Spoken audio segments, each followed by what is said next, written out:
설교 세미나 기본에서 출발해야 되는데, 작년 10월 22일에 우리가 설교 세미나 했을 때 제가 설교를 잘하고 싶은 여러분들에게 어떻게 하면 설교를 잘할 수 있을까요? 라는 질문에서 시작했고, 설교를 잘하기 위해서는 잘하는 설교는 뭘까요?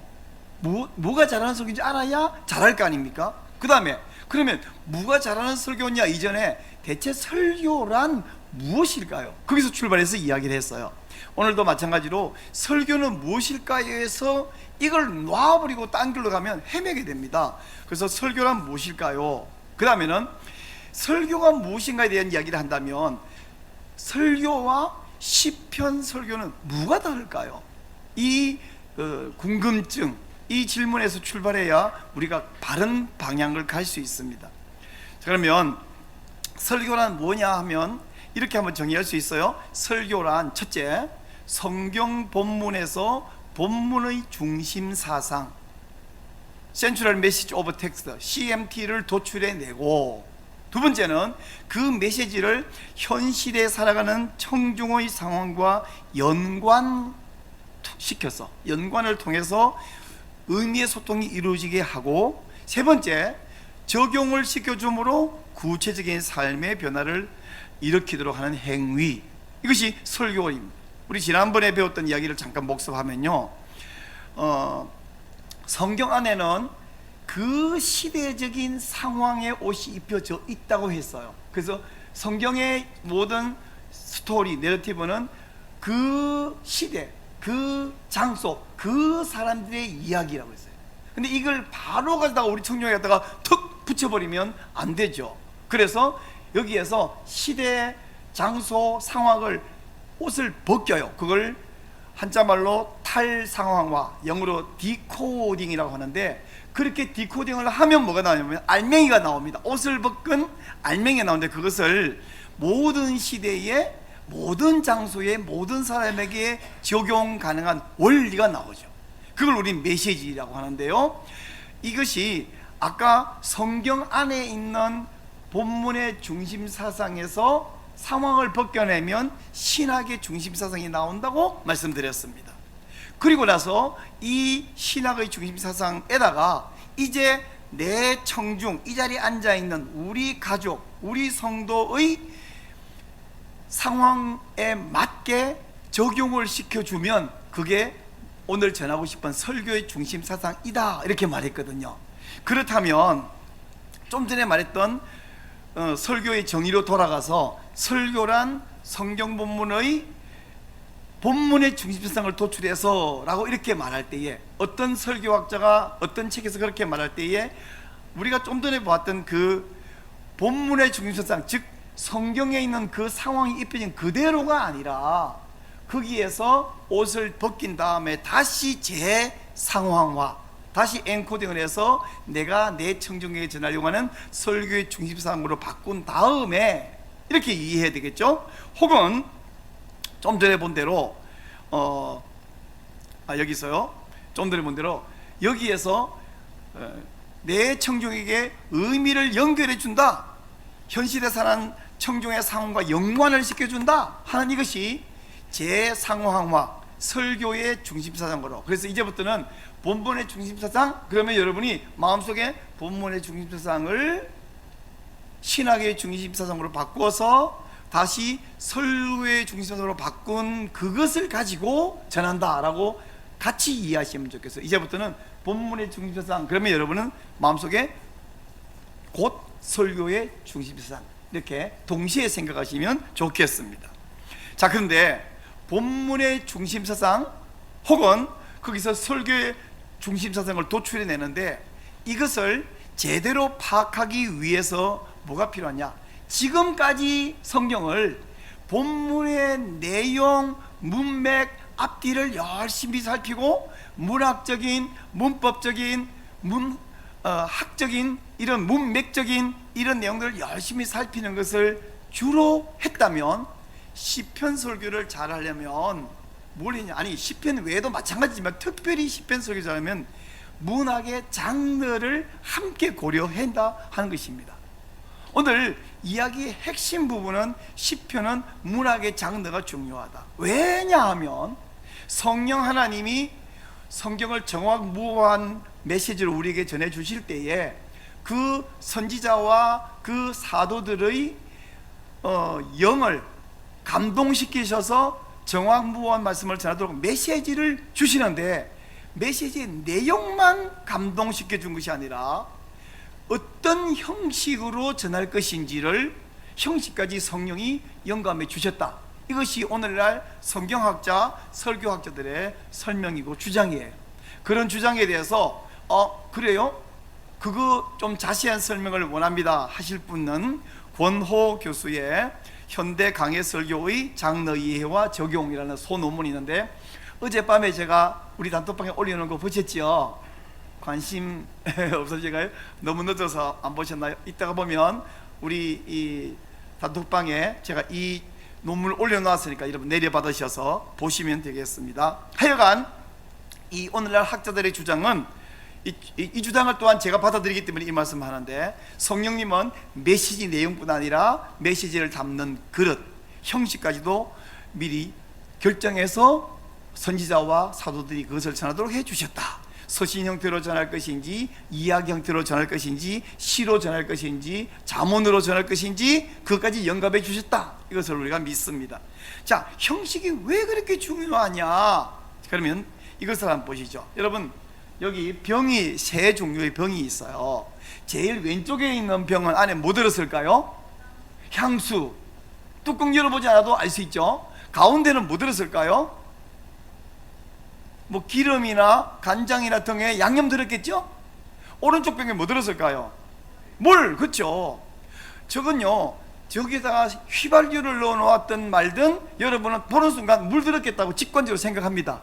그리고 이 오른쪽 병에 향수 담는 사람이 있을까요? 없겠죠. 가장 왼쪽 병에 양념 담는 사람이 있을까요? 없겠죠. 결국 우리가 보통은 이렇게 말합니다.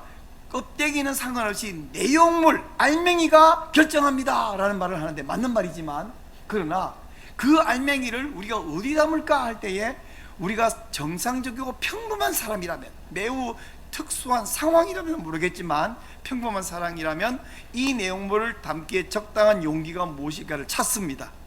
그래서 향수는 저런 유사한 생긴 병에 담아요. 생수를 담을 때 향수병 같은 곳에 담는 사람이 거의 없어요. 좀 취미가 매우 독특하거나 아니면 상황적으로 이것밖에 없다 할 때가 아니라면 여러 개 병이 있다면 저기 담습니다. 이 말을 제가 왜 열심히 하냐면, 액체의 내용물이 물병인지 술병인지 기름병인지를 결정하겠지만, 그러나 기름을 담을 때 우리가 생식적으로 담는 병이 따로 있고, 술을 담을 때 술병이 따로 있어요. 목사님 가정에 딱 갔더니 술병들이 예쁘게 쫙 전시해. 목사님 이건 뭐예요? 그냥 예뻐서 뒀다. 은혜 될까 안 될까? 썩은이 안 되겠죠. 술 안에 없어. 아무리 말해봐 한들 그냥 누가 봐도 술병이에요. 그죠? 그렇죠. 그래서 용기, 내용물이 결정하기보다 껍데기가 내용물을 이미 전달하고 있다. 그 이야기를 왜 열심히 하냐 하면, 어떤 문학의 장르는 그 안에 있는 메시지를 결정하게 된다. 이것이 매우 중요하다는 이야기예요. 자, 똑같은 이야기를 다른 예로 좀 해볼게요. 문학 장르와 마찬가지로 운동 경기에도요 규칙이 있어야 되거든요. 자, 여러분, 제가 두 개의 공을 보여드릴게요. 위에 있는 공은 누가 봐도 농구공이죠. 아래에 있는 공은 축구공입니다. 그러면 농구공, 그러면 이것으로 게임할 때 몇 명이 게임할 수 있냐? 물론 10명씩 게임한다고 뭐 게임이 안 되지는 않겠지만, 둘이 마주 1대1로 게임한다고 되겠지만, 평범한 경우에, 일반적인 경우에라면 5명이 게임하죠. 그리고 이 게임할 때는 공을 반드시 손으로 만져야지, 이걸 발로 차면 될까요? 혹시 농구공을 가슴으로 트래핑하면 될까요? 손으로만 해야 됩니다. 그리고 이 공을 들고 3보 이상 걸으면 안 되죠. 워킹 금지죠. 그리고 얘는 얘는 공격할 때 시간이 24초라고 제한이 되어 있습니다. 24초 넘으면 공격을 넘겨줘야 되죠. 그리고 얘는 공격하다가 멈추면 지나가는 시간도 멈춰요, 그죠? 축구는 안 멈춰요. 얘는 멈춥니다. 그리고 재밌는 것은 얘는 어떻게 넣느냐에 따라서 1점짜리도 있고 2점짜리도 있고 3점짜리도 있어요. 가장 중요한 거, 얘는 발로 차면 반칙 주고요. 밑에 있는 축구공은 너무 반대입니다. 얘는 11명씩 11명씩, 그리고 골키퍼 빼면 10명 10명 싸움을 합니다. 공간도 물론 넓지만. 그리고 얘는 발로 주로 하지만 머리나 가슴으로도 할 수 있어요. 어깨로도 할 수 있어요. 근데 얘는 손으로, 아니 손을 그냥 팔에라도 공이 닿기만 하면 죽어요, 그죠? 너무나 규칙이다. 그리고 제 아무리 멀리서 저쪽 골키퍼가 이쪽 골대가 집어넣어도 3점 안 줍니다. 1점밖에 안 주죠. 그리고 공격을 30분 내내 빙빙 돌려도 야유가 올지는 모르지만 반칙은 아니죠. 이것처럼 같은 공으로 게임을 해도 게임하는 규칙이 다르는데, 그러면 문학에도 문장에도 그렇게 지켜야 될 규칙이 정해져 있어요. 말을 내 마음대로 해버리면 말이 되는 것이 아닌 것처럼 문장을 지키는 규칙이 지켜야 되는데, 그 규칙을 우리가 다 알아야 이야기가 돼요. 자, 그럼 봅시다. 이 문장은 규칙을 지킨 문장일까 어긴 문장일까? 위에 있는 문장을 볼게요. 나는 그를 쏘아주겠다. 왜냐하면 그는 나의 적이었기 때문이다. 자, 위에 있는 문장은 문장의 정상적인 규칙을 지켰나요, 안 지켰나요? 안 지켰어요. 왜 안 지켰어요? 어떤 부분이? 왜냐하면이 두 번 들어가 있죠. 그럼 이걸 우리가 요즘은 컴퓨터로 보니까 싹 지우고 싶잖아요, 그죠? 안 지워지면 수정액으로 이렇게 문질러고 고 싶어요. 왜 저기 두 번 들어갔나? 자, 똑같은 문장을 아래 써놨는데, 아래 문장은 약간 다르게 써놨네요. 줄을 바꾸고 썼어요, 그죠? 자, 줄을 바꾸면 달라진 게 뭐 있어? 없어 보입니다. 아래 문장은 규칙을 요것만 봐갖고는 규칙을 지킨지 안 지킨지 잘 모르겠는데, 이것이 지켰는지 안 지켰는지 여러분 보여드릴게요. 실제로 좀 전에 봤던 이 문장은요, 아래 문장 말입니다. 이 문장은 토마스 하디가 쓴 그가 죽인 사람이라는 시의 한 부분이에요. 이 시가 재미있어요. 한번 읽어볼게요. 그와 내가 만일 어느 낡은 주막집에서 만나기만 했더라면 우리는 앉아 많은 술잔으로 목을 축였으리라. 하지만 보병으로 배치되어 얼굴과 얼굴을 노려보며 나는 그를 쏘았다. 그가 내게 쏜 것처럼. 그래서 그를 즉석에서 죽였다. 나는 그를 쏘아주겠다. 왜냐하면 그는 나의 적이었기에. 바로 그러했다. 물론 나의 적이었다. 이건 너무나 분명하다. 그도 어쩌면 꼭 나처럼 순간적으로 좋아서 입대하기로 생각했겠지. 실직하여 그의 세간을 팔아버리고 딴 이유는 없으리라. 참 그래, 이상야르토해 전쟁은 당신이 어떤 술집이 있는 곳에서 만났더라면 한 잔 내거나 혹은 몇 푼 도와줄 사람을 쏘아 죽이다니. 여러분, 전쟁터에서 내가 총을 쏘아서 그 사람을 죽였어요. 근데 실제로 내가 죽인 것이 아니라 자기가 나를 죽이려고 하기 때문에 내가 죽였어요. 결국은 그 사람을 죽인 것은 그 사람이다. 이 시의 핵심 내용이고, 나는 그를 쏘아 죽였는데 무슨 죄책감 있나요? 지가 나를 죽이지 않으면 내가 자를 죽이게 돼요. 내가 안 죽이면 지가 죽일 것이고. 그래서 결국은 그 사람이 죽은 것은 그 사람 자신이 죽인 거다. 뭐 이런 이야기 하는데, 여기에서 보면 오른쪽 윗부분에 보면 나는 그를 쏘아 죽였다. 왜냐하면 그는 나의 적이. 지금 이 사람은 내가 그를 쏘아 죽인 것에 대해서 강하게 막 이렇게 변명을 강하게 하고 있어요. 근데 나는 내가 쏘았지만 내가 죽인 건 아니요, 자기가 죽인 거야. 그러면서 왜냐하면을 두 번을 넣고 있어요. 여기에서는 왜냐하면 두 번 된 것이 규칙 위반이 아닙니다. 그래서 이 문장을 볼 때 위에 있는 문장은 일반적인 산문이에요. 산문에서는 왜냐하면 두 번 들어가면 안 되죠. 문장 규칙을 어겼죠. 그러나 아래처럼 줄을 바꾸어 썼을 경우에라면, 이게 실수로 바꾼 것이 아니라면, 일부러 바꿨다면 시라는 이야기예요. 시라는 형식 안에서는 이것이 규칙 위반이 아니다, 이것입니다. 자, 그러면 시 말고 다른 이야기 좀 해볼게요. 자, 이 문장은 규칙을 지켰는지 한번 봅시다. 옛날에 희귀하고 아름다운 시계를 수집하는 취미를 가진 한 사람이 있었다. 그가 가진 시계 중에는 특히 아름다운 천사 시계라는 것이 있었다. 근데 어느 날 밤에 그 집에 도둑이 들어왔는데 다른 것은 다 두고 오직 그 한 가지만을 가지고 나갔는데 바로 천사 시계였다. 끝. 자, 이 문장에 문제가 있나요, 없나요? 규칙을 지켰나요? 국민투표에 한번 붙여볼까요? 괜히 국민투표 붙이지 말고 제가 말씀드릴게요. 여러분, 자, 규칙을 지켰냐 어겼냐를 말하기 위해서 이 지금 문장은 어떤 장르의 일부분인 것 같아 보입니까? 어떤 이야기의 일부분일까요? 자, 힌트가 뭐냐면 옛날에 라고 시작했어요. 옛날에 라고 시작하면 이것은 동화책의 한 부분입니다. 동화책의 한 부분이면 옛날에 이런 얘기, 옛날이 언제인지 모르죠. 그냥 동화책의 한 부분이 쭉 나가다가 천사 시계였다. 끝. 그러면 이 이야기를 읽어나가는 어린이가 강한 저항감을 느낍니다. 왜 끝? 이건 지금 이야기가 막 시작되는데 끝이라니? 여기 끝나면 안 되는 거예요. 근데 똑같은 이야기를 제가 글자 몇 개만 바꿔서 다시 한번 보여드릴게요. 아니, 미안합니다. 자, 이렇게 바꿔서요. 똑같은 이야기를 옛날에가 아니라 시간과 장소를 넣어서 용인시 보라동에, 그 다음에 내용이 똑같습니다. 희귀하고 아름다운 시계를 수집하는 취미를 가진 사람이 있었다. 나가다가 그런데 어느 날이 아니라 그런데 2020년 12월 24일 밤에 성탄 전야 교회 다 갔죠? 아니면 어딘가에서 파티하고 있죠? 밤에 그 집에 도둑이 들어왔는데 다른 것은 다 두고 오직 그 한 가지만 가져나갔는데 바로 천사 시계였다. 끝. 자, 이러면 이것은 어떤 장르의 어떤 글의 한 부분으로 느껴지십니까? 뉴스, 기사예요. 기사. 기사는 이렇게 쓰는 거예요. 그럼 여기에 문제가 있나요, 없나요? 예, 기사는 이렇게 쓰는 거예요. 기사는 언제 어디에서 무슨 일이 있었다 이렇게 하면 기사가 완성된 거예요. 이 문장은 완성된 거예요. 짧지만 시작도 있고 끝도 있고, 이거는 규칙을 지켰습니다.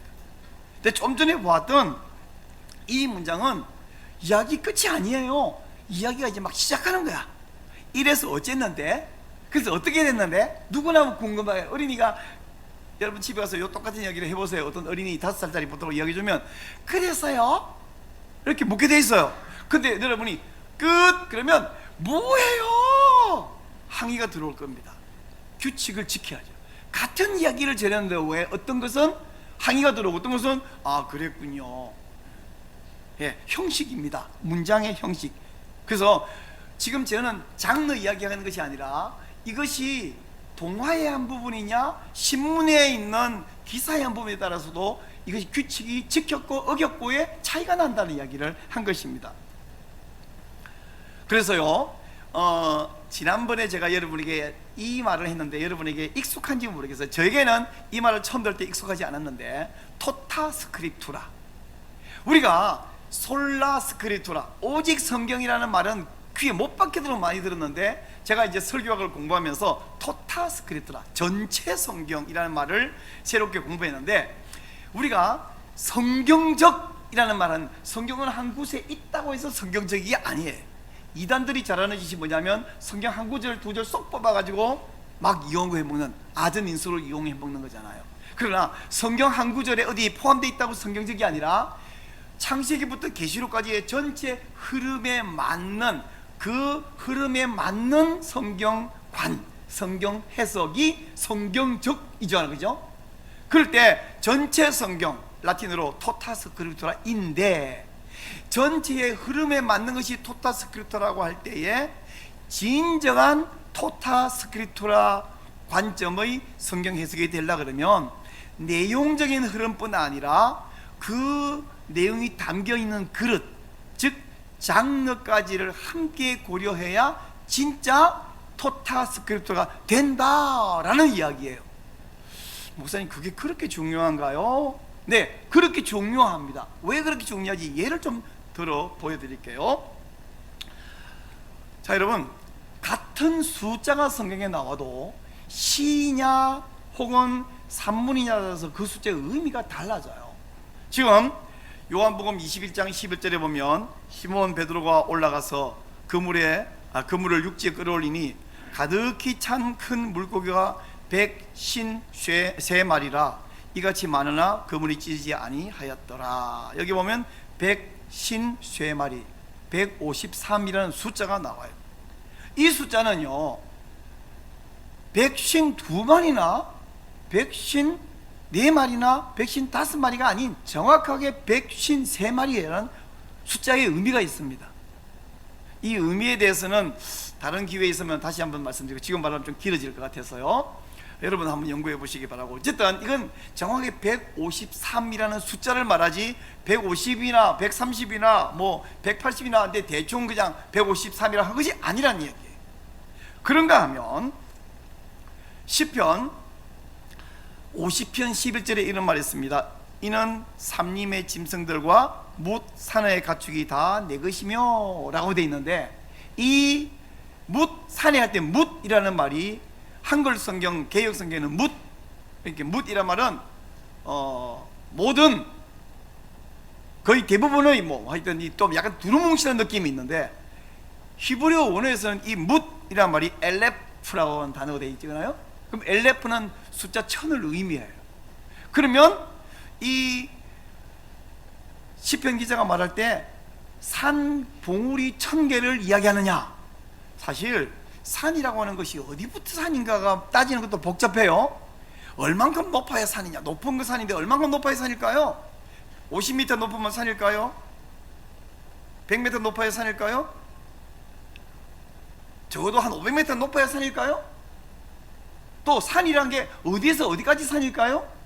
이 따지는 것이 굉장히 복잡하죠. 그럼 이제 지리학자들하고 이제 공부해 봐야 되겠는데, 어쨌든 1000개의 산이라고 히브리 원어에 되어 있는데, 그걸 NASB에서는 진짜 thousand hill이라고 써놨어요. 1000개의 언덕.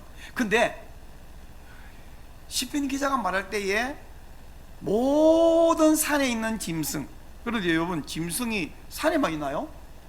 들에도 있죠.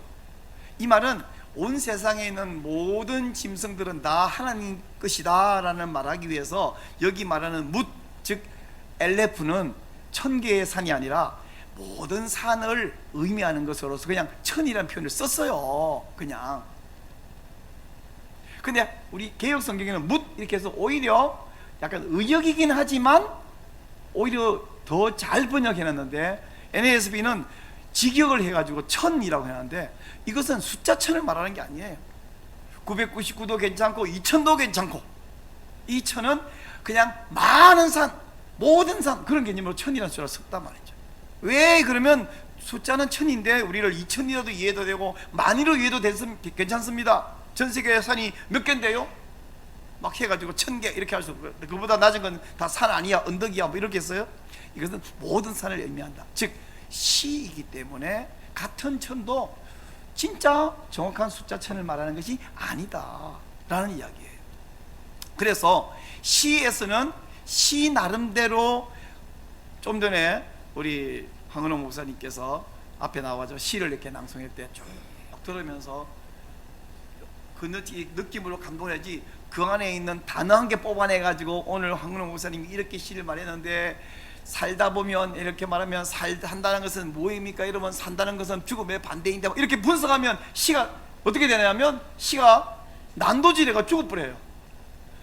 그렇게 단어 하나 끄집어내갖고 분석해갖고 이것이 히브리어는 무엇이고 한자말로는 무엇인데 막 설교하면, 그건요 생선을 꺼내갖고 회를 떠오는 것이 아니라 막 찌어가지고 어묵을 만들어버리면 그 안에 뭐 꽁치가 들은지 뭐 광어가 들은지 알게 뭐예요, 그죠? 심지어 거기다가 육고기를 막 집어넣는지 알게 뭐예요. 막 어묵 이렇게 반죽에 만들어 오면 그게도 먹을 수는 있지만, 맛있게 먹을 수는 있지만, 생선 그 광어의, 송어, 농어의 원래 맛이 아니잖아요. 시는 시를 살려야 된다 이 말씀. 자, 그러면 제가 시 이야기를 주로 했지만 성경 안에는 다양한 장르의 문학 작품들이 들어있어요. 우리는 메시지로 봤지만 그 메시지가 음식을 먹을 때, 여러분 어떤 음식은 여러분 먹어본 중에 제일 비싼 음식 얼마짜리 드셔보셨어요? 뭐 엄청 비싼 거 있다지만 뭐 하여튼 뭐 우리 조금만 하면 한 5만원, 10만원 이런 것도 이게 가끔 먹을 기회가 그러면 5만원짜리, 10만원짜리 음식 먹는 거하고 여기 만원짜리 먹는 거하고 내용물에 뭐 그렇게 대단한 차이가 있나요? 그 영양분을 분석하면 이거나 저거나 먹고 배만 부르면 돼. 맞는데, 그러나 5만 원짜리는 우선 담는 그릇부터가 달라. 비싼 음식은 특징이 큰 그릇에 조금 줘. 싼 음식은 조그만 그릇에 가득 채워주고 그래서 비싼 음식의 특징은 큰 접시에 가운데 쬐끄만 준다. 그럼 이게 뭐냐고 항의하는 게 아니라 그걸 먹으면서 비싼 돈을 내요. 그죠? 기분 좋게. 왜요? 이 담긴 그릇과 분위기가 다른 거예요. 성경이 메시지를 주시지만 메시지는 하나님은요 그렇게 단조로운 분이 아니야. 매우 우아한 그릇에 담아서 딱 주실 때 우리도 우아하게 받을 마음을 갖고 시를 읽어야 되는데, 성경 안에는 다양한 장르가 들어있어요. 그러면 성경에는 얼마나 많은 장르가 있나 할 때에 성경 학자들 가운데 토마스 롱이라는 분, 뭐 제프리 아더스라는 분, 그랜트 오즈본이라는 분, 뭐 메리다라는 분, 프레드 크러독이라는 분, 이런 성경학자, 설교학자가 있는데 이 외에도 뭐 학자는 수없이 많죠.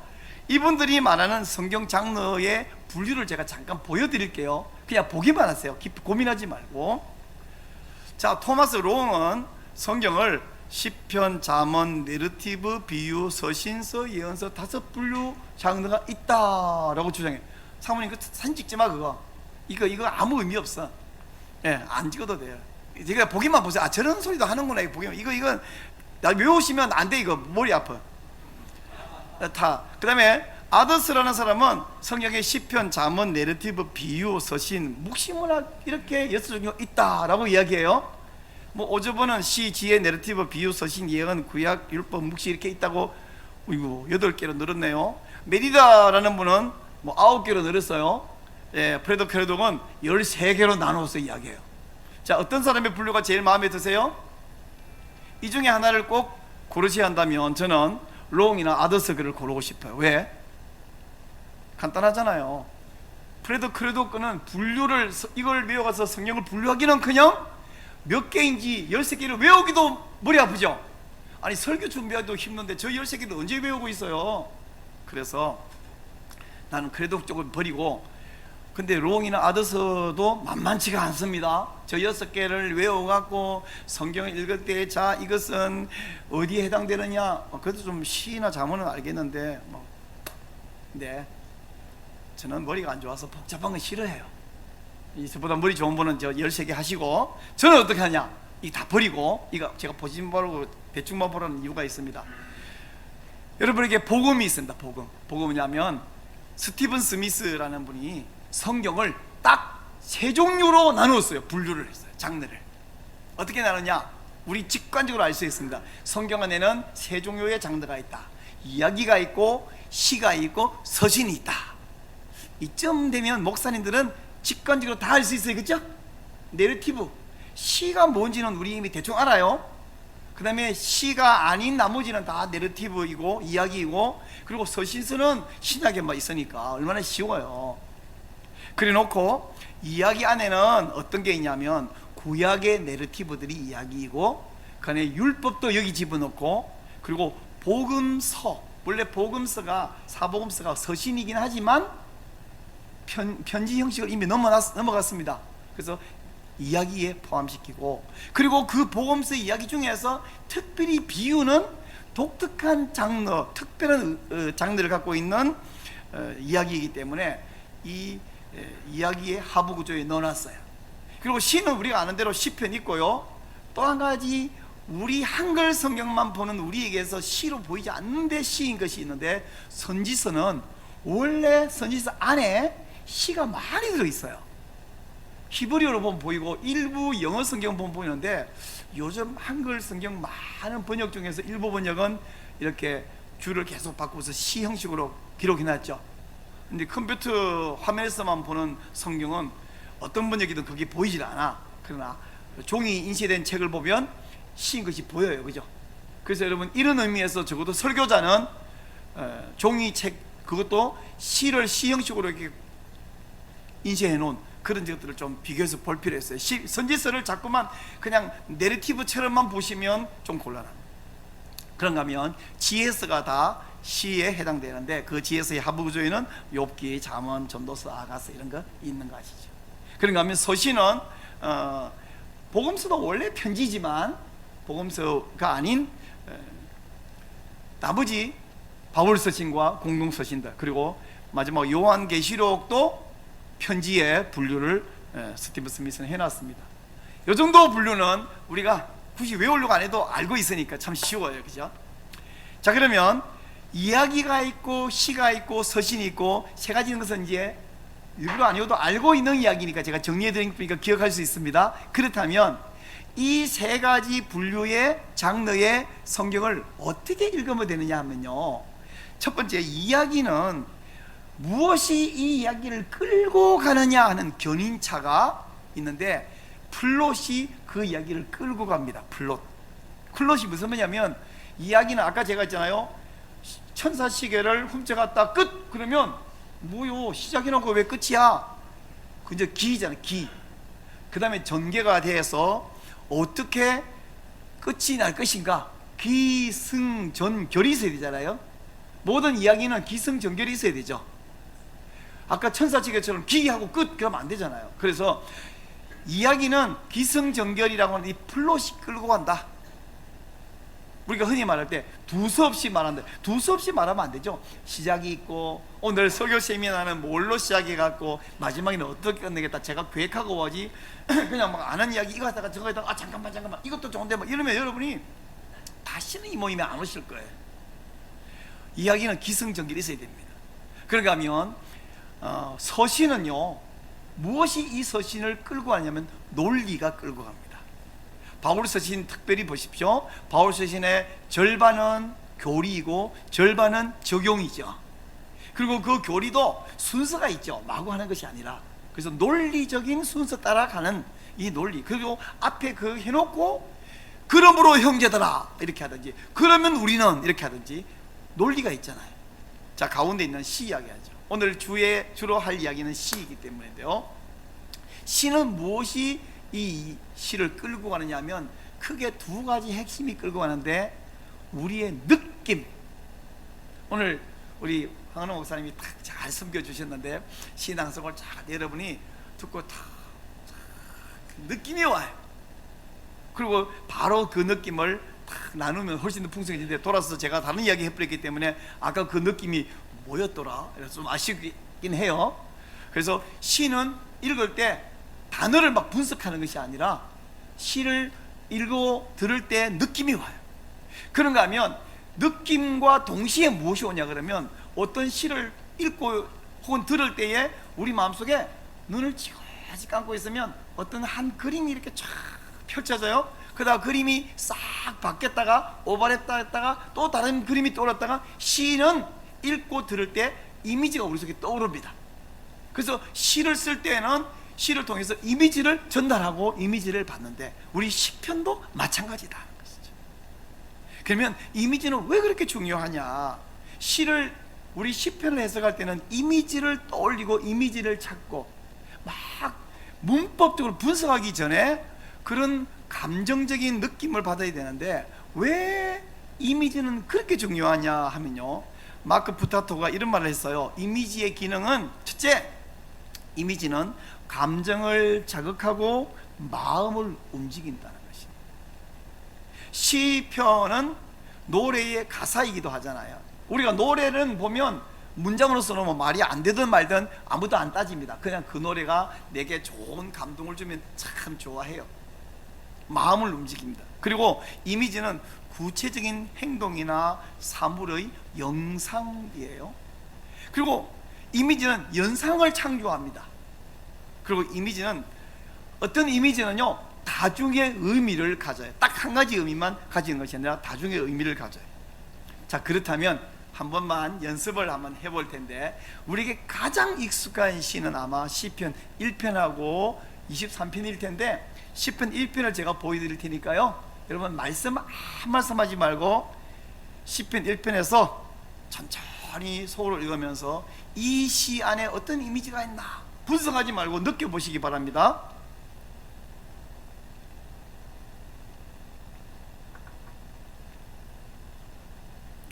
복 있는 사람은 악인들의 꾀를 따르지 아니하며 죄인들의 길에 서지 아니하며 오만한 자들의 자리에 앉지 아니하고 오직 여호와의 율법을 즐거워하여 그의 율법을 주야로 묵상하는도다. 그는 시냇가에 심은 나무가 철을 따라 열매를 맺으며 그 잎사귀가 마르지 아니함 같으니 그가 하는 모든 것이 다 형통하리로다. 악인들은 그렇지 않으며 오직 바람이 나는 겨와 같도다. 그러므로 악인들은 심판을 견디지 못하며 죄인들이 의인들의 모임에 들지 못하리로다. 무릇 의인들의 길은 여호와께서 인정하시나 악인들의 길은 망하리로다. 아멘. 여러 가지가 떠오를 수 있는 자유가 있습니다만은 주로 떠오르는 것이 어떤 부분이냐, 여러분 이 시편에서 뭐가 보이세요? 뭐가 보이지 않으세요? 그렇죠. 시냇가에 심은 나무가 보입니다. 나무가 딱 서 있어요. 또 뭐가 보이세요? 바람이 나는 겨가 보입니다. 다른 것도 보이지, 뭐 열매도 보는 분도 계세요.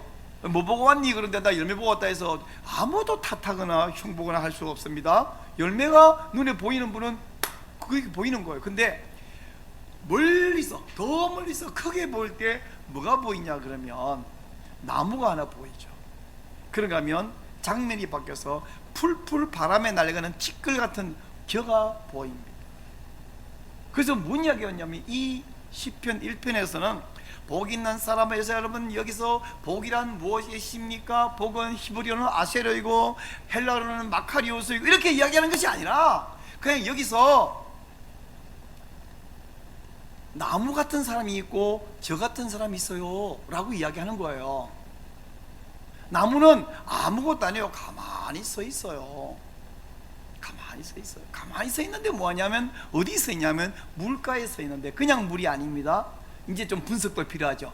여기 말하는 물은 그냥 그 이스라엘에 비 오면 그러다가 비 안 오면 말라버리는 계절천, 간헐천이 아니라 이 히브리어 찾아 들어가면 인공 운하예요. 운하.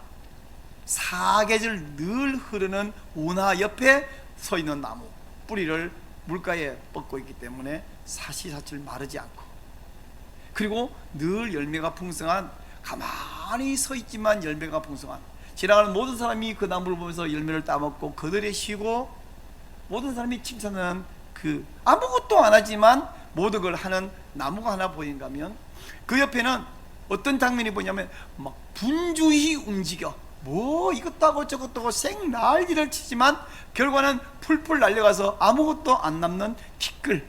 너희 악인들 뭐 꾀를 부리고 오만하고 온갖 죄를 짓고 수단방을 안 가리고 난리친 분들 마지막에 망해. 휙 날려가면 날려가는 걸 다 모아가지고 농부가 불살라 버리죠.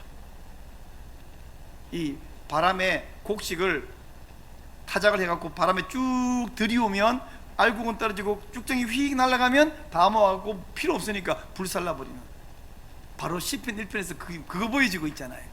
시편 1편은 사실은 시 150편 전체의 시작이기도 하지만 어찌 보면 핵심이기도 하고, 어찌 보면 이것은 성경 전체의 핵심이기도 한데, 악인 저 난리치는 거 부럽니? 대단해 보여? 아무것도 아니야. 끝에 가면 불살라져리고 끝날 망할 것들이야. 우리 신자 약간 바보스럽기도 하고 한심하기도 할 때도 있지만 가만히 있는 것 같지만 아니야. 우리 뿌리는 하나님의 도하에 있어. 결국 열매 풍성하고 하나님 인정받아. 이렇게 사는 게 복된 거요. 저렇게 사는 건 복된 거 아니요. 어리석은 거야. 이거 지금 이야기하는 거잖아요. 시편 1편이 여러분 이제까지 어떻게 보아오셨는지, 또 어떻게 설교하셨는지, 뭐 훨씬 더 잘 설교한 분도 계시겠지만, 여기서 악인의 꾀는 무엇입니까? 첫째, 둘째, 죄인의 길은 무엇입니까? 오만한 자의 잘못이어가지고 이거 분석해가지고 열심히 설교하는 것보다는 뭘 보여주느냐, 성도들 속에 뭘 갖다 심어주느냐, 이게 시편 1편이 보여주고 있는 거예요. 심어주고 있는 것이라는 거죠. 그래서 이미지는 이런 중요한 의미가 있다. 앞으로 여러분 시를 읽을 때는 어떤 시는 쫙 읽으면 바로 이미지가 착 보이고, 어떤 시는 잘 안 보여요. 빨리 안 보이는 데도 있어요. 그래서 시를 읽을 때는 이 시에서 말하는 이미지는 뭐지? 나는 여기서 뭘 느끼게 되지? 사실은 저는 원래 시를 잘 모르는 사람이에요. 감정도 메마르고 이미지 잘 못 보는 사람인데, 그래서 더 열심히 연구했고 더 열심히 준비했는데, 시에서는 이미지를 느끼라, 이미지를 보아라, 하는 것입니다. 자, 그러면 이제는 우리 시편은요, 이런 이미지를 찾아야 되는 것도 있지만 또 한 가지, 우리 시편에는 시편만의 독특한 시 안에서의 형식이 있어요. 아까는 성경 안에 이야기가 있고 시가 있고 서신이 있다 이런 이야기 있지만, 이제 시 안에 들어오면 우리 히브리 시편의 독특한 형식이 있는데 그 형식 이야기를 좀 할게요. 형식 이야기하기 전에 참고로 우리나라의 전통적인 시, 그러면 시조가 있죠. 여러분 시조 형식 아시나요? 오래전 중학교쯤 돼서 배웠잖아요. 제가 시조 하나 보여드릴게. 이 몸이 죽고 죽어 100번 고쳐주고 백골이 전투되어 넋이라도 있고 없고 님 향한 일편 단심이야 가실 줄이 있으랴. 단심가, 이 단심가에 보면 시조의 전통적인 구조를 갖고 있는데, 시조의 형식은 이거예요. 3434 3444 3543. 그래서 이 석줄로 되어 있는 이 시조의 전체 형식은 글자는 약 45글자 내외로 구조가 이렇게 이루어진 것이, 이게 시조의 형식이거든요. 그러면 시조는 그냥 참고로 보라는 거예요. 다 지나가면 됩니다. 그렇다면 우리 시편은 뭐 어떻게 구조가 되어 있냐? 우리 시편은 첫째 1절, 2절, 3절 사이 이렇게 한 절 안에 보면 1행, 2행, 행이란 것이 있고요. 그 행 안에 보면 1소절, 2소절, 또 2행에도 1소절, 2소절. 그래서 한 절은, 이게 일반적인 시편의 구조는 4개의 소절로 2행으로 한 절이 이루어져 있는 것이 일반적인데, 그러나 이렇게만 되는 것이 아니라 좀 다르게 되는 것도 있어요. 예를 들면 한 절이 그냥 하나의 행인데 그 안에 1소절, 2소절, 3소절 되어 있는 것도 있습니다. 그런가 하면 반대로 한 절 안에 2행이 있는 것이 아니라 거꾸로 2절이 합쳐져서 한 행이 된 경우도 있습니다. 한 행 안에 아니 거꾸로요. 2절, 한 절에 1소절, 2소절, 또 2절에도 3소절, 4소절 이렇게 해서 4개의 소절이 합쳐져서 하나의 행을 이룬 경우도 있습니다. 요 단위를 시편을 보면서 이 시가 어떻게 이루어졌나. 근데요, 성경 시편도 우리가 보통 시를 쓸 때는 이렇게 두 행씩 이렇게 나누든지 3개씩 나누든지 이렇게 나누는데, 좀 그렇게 나누어서 썼으면 정말 좋겠는데 성경에는 구두점도 없어, 느낌표, 쉼표, 뭐 또 줄바꾸기 아무것도 안 돼 있는 거예요. 게다가 이게 번역이잖아요. 좀 우리는 굉장히 어렵습니다. 그럼에도 불구하고, 그래서 내가 혼자 다 통으로 연구하려고 하면 너무 힘드니까 먼저 연구해 놓은 분들 걸 좀 참고할 필요가 있죠, 그죠? 그래서 아까 말한 대로 번역 성경 가운데서 줄바꾸기도 되어 있는 것들도 좀 참고해서 읽어서, 이게 지금 어떻게 단락이 나누어져서 이야기를 하냐를 모르면 쭉 통일되면 정신이 하나도 없는 부분이 있죠. 그래서 행과 절이 어떻게 나눠진가를 좀 보면 어떤 이미지 이렇게 건너가는구나 이렇게 좀 느낄 수 있습니다. 왜 이게 중요하냐면, 시는 지금 어떤 느낌들을 말하는 것이기 때문에 어떻게 건너간지 알기 위해서는 절과 행을 좀 분석하면서 이걸 필요가 있어요. 여기 좀 보니까 좀 복잡한데, 그러면 요 이야기는 이 정도만 하고 더 이상 하면 복잡하게 하고 다른 이야기 좀 할게요. 우리 이 히브리 시편에는요, 독특한 패턴이 있어요. 어떤 패턴이냐면요, 직선 구조가 있고 평행 구조가 있고 대칭 구조가 있는데, 특별히 히브리 시 안에는 평행 구조가 굉장히 많습니다. 거의 히브리인들은 같은 말을 표현을 바꿔서 또 하는 것이 아주 습관이고 철칙이다 싶을 만큼 이렇게 평행 구조를 많이 갖고 있어요. 이게 무슨 말인가를 이렇게 한번 봅시다. 평행 구조 안에는요, 이제 조금만 지나면 예를 들어 보여드릴 텐데, 평행 구조 안에는 같은 의미를 반복하는 동의어적인 평행 구조가 있는가 하면, 앞에 말과 뒤에 말을 바꾸어서 대조하는 대조적인 평행법이 있고, 혹은 종합적인 평행법도 있어요. 무슨 말인가는 예를 들어주면 금방 이해할 텐데, 자, 동의어적 평행 구조를 제가 보여드릴게요. 시편 2편 4절인데 한 번만 읽어 주실래요? 시작.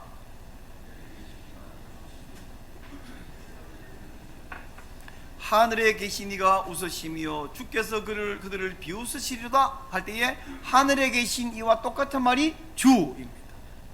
그리고 웃으시리로다 라는 말과 똑같은 말이 비웃으시리로다. 한 번은 웃는다, 비웃는다 같은 말이지만 약간 더 웃는다는 말은 좋아서 웃을 수도 있고 어이없어 웃을 수도 있고, 그죠? 근데 그것에서 말을 조금 더 강조하거나 좀 더 의미를 확실하게 비운다 이렇게 표현을 바꿔줘요. 처음에는 하늘에 계시니, 하늘에 뭐가 있지? 해달 별인가? 날아다니는 생각 아니라 하늘에 계시니 하고는 우리 주님 아도나이 이렇게 바꿔서 우리 하나님으로 바꿔놨어요.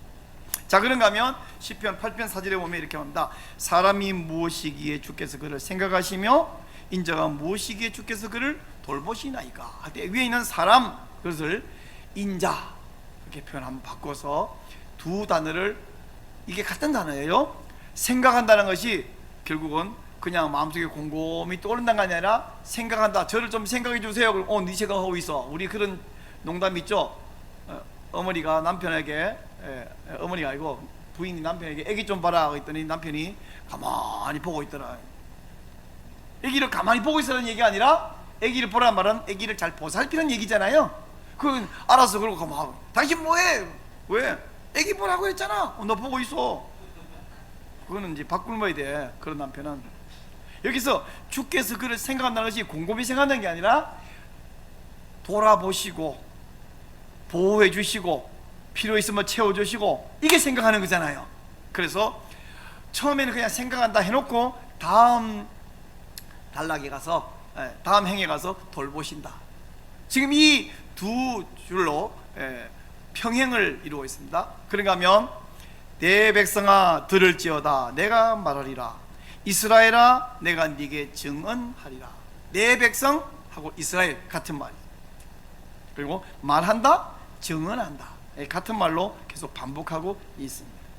자, 그러면 시에는 이렇게 동의어적인 평행법만 있냐 하면 대조적인 평행법도 있다 그랬죠? 자, 하나 보여드릴게요.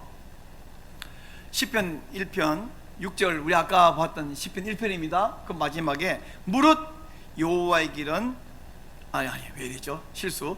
무릇 의인들의 길은 여호와께서 인정하시나 악인들의 길은 망하리로다 할 때에 의인의 길, 악인의 길 인정하신다, 망한다. 그러면 앞에는 여호와께서 인정하신다, 뒤에는 그냥 망한다. 그러면 이거 여호와께서 망하게 하신다는 의미가 포함됐죠? 대조적인 평행법으로 이루어져 있습니다.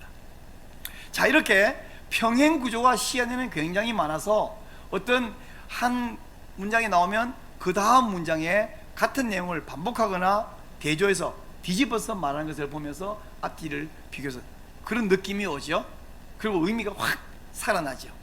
혹은 우리 독자와 청중의 마음속에 이 의미를 한 번 더 심어주죠. 강조하기 위해서, 대조해서 강조하기 위해서 이렇게 평행법을 많이 쓰고 있는 것이 우리 시편입니다.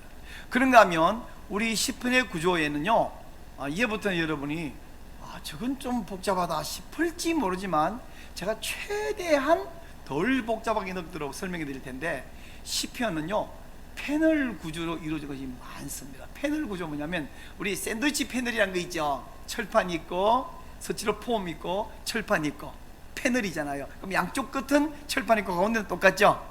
이런 식으로 된 우리 시가 그런 패널 구조로 된 것이 아주 많은데요, 어떤 시에 보면 A행이 있고 B행이 있고 C행이 있고, 그 다음에 네 번째는 앞에 A에서 말했던 이야기를 좀 바꾸어서 말하는 A-가 있고, 두 번째 B에서 말한 것을 좀 바꾸어서 말하는 B-가 있고, C에서 말하는 것을 좀 바꾸어서 말하는 C-가 있는 이런 식의 구조가 시편 안에 많습니다. 이제 아까 시조는 3-4, 3-4, 3-4, 4-4, 3-5, 4-3 그게 일반적인 형식인 것처럼 우리 히브리 시 안에는 이런 패널 구조가 많다라는 이야기예요. 자, 한번 예를 들어서 한번 보여드리면요, 시편 14편을 보면 1절에는 어리석은 자에 대해서 이야기해요.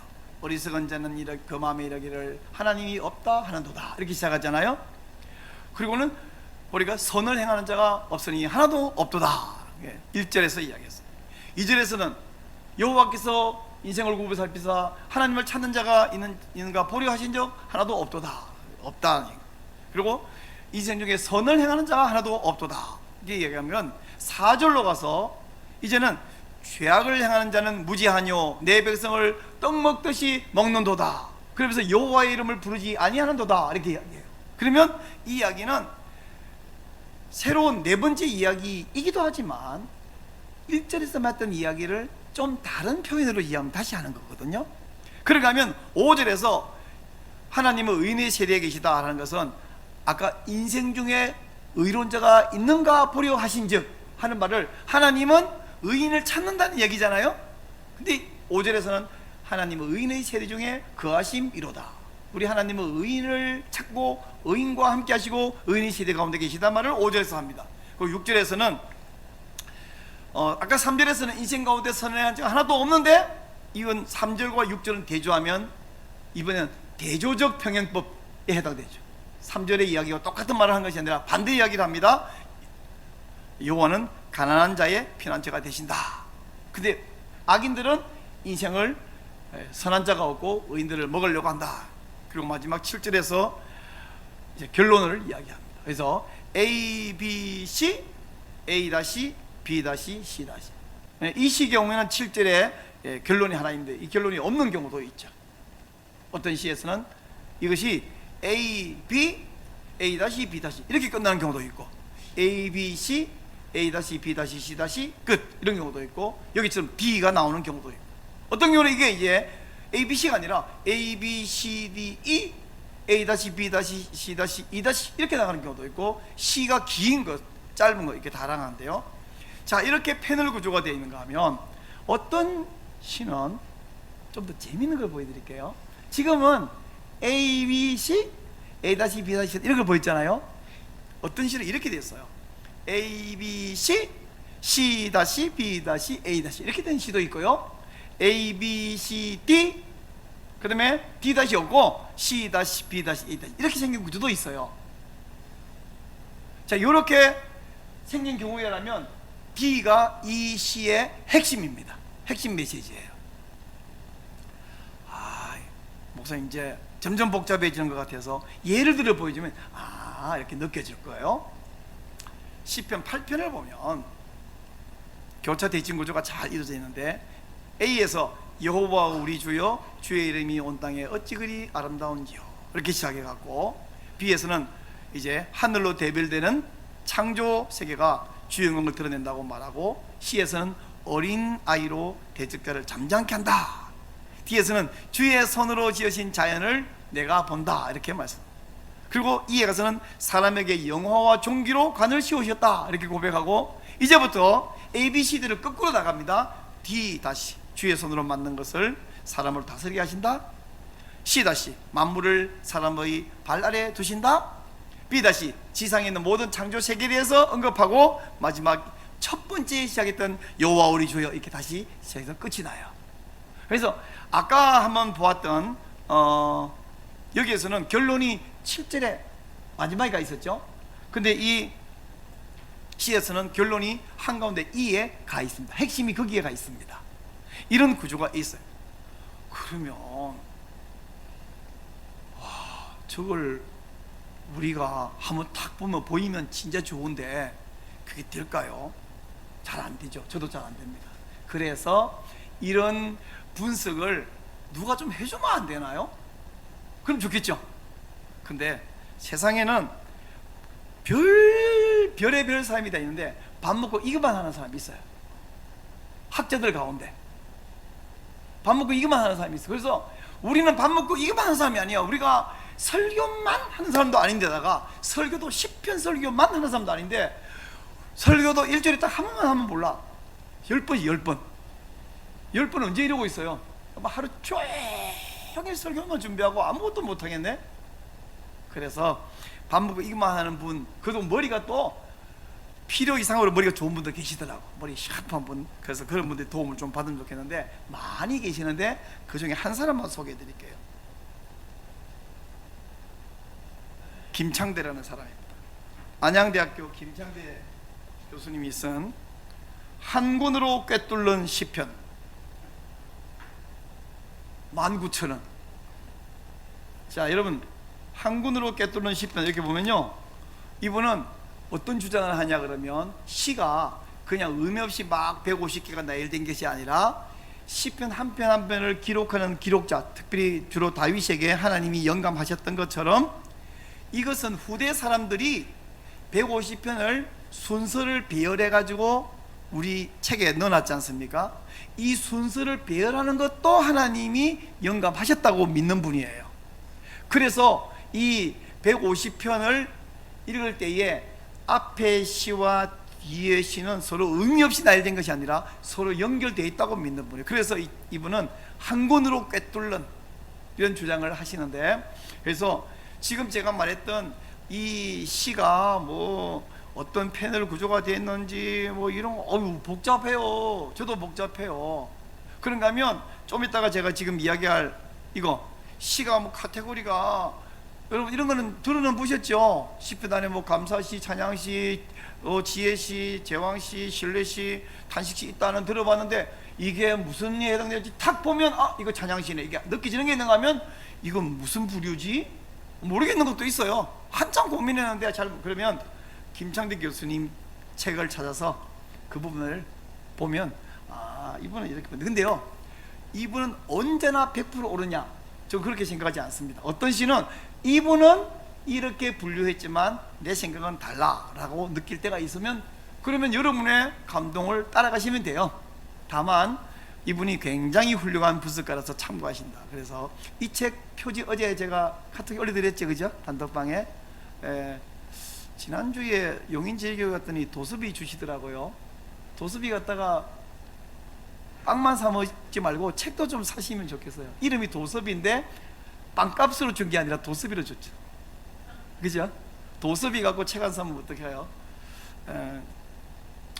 책을 좀 사시는데 진짜 이 책은 19,000원이 절대로 아깝지 않아요. 이건 어떤 책은 왜 대충 보고 던져놓고 아예 안 보는 책, 그 다음에 한 번만 보는 책. 근데 이 책은 한 번 볼 책이 아니고 10편을 설교할 때마다 다시 책장에서 뽑아내야 돼요. 책상에 올려놓고 10편 설교를 일정한 기간 하다가 또 다른 거 설교하다가 이러잖아요, 그죠? 10편만 3년 동안 하면 사람들이 질식해 죽어요. 자, 예. 어떻게 할까요?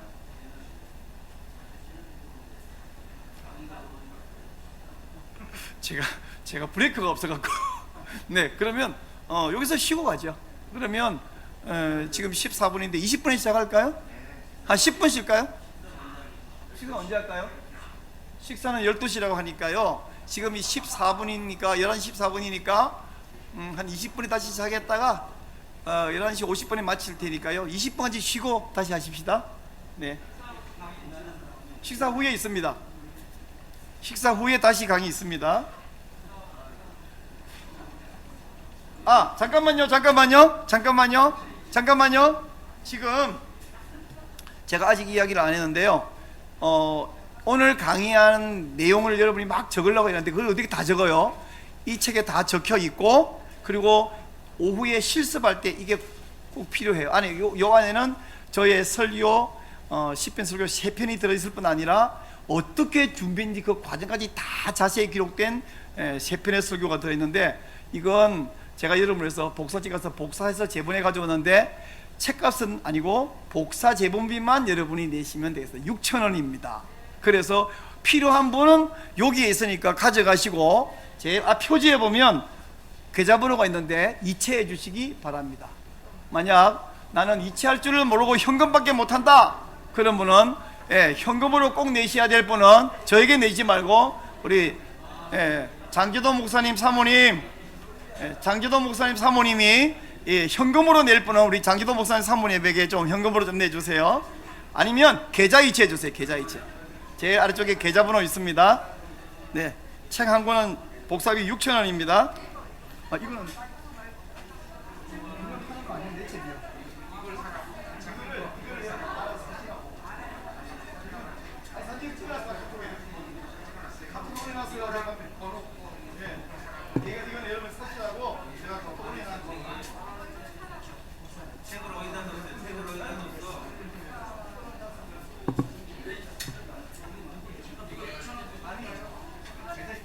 아이고 자무사. 아 여기. 사모님들 좀 돈을 좀 내시고. 이거 파는 거 아니야? 내가 보는 책이야. 예? 아니 내가 파는 거 아니라고. 서점에서 사시라고요. 이건 제가 보는 책이고 소개하는 거예요.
자, 책을 좀 소개해 드릴게요.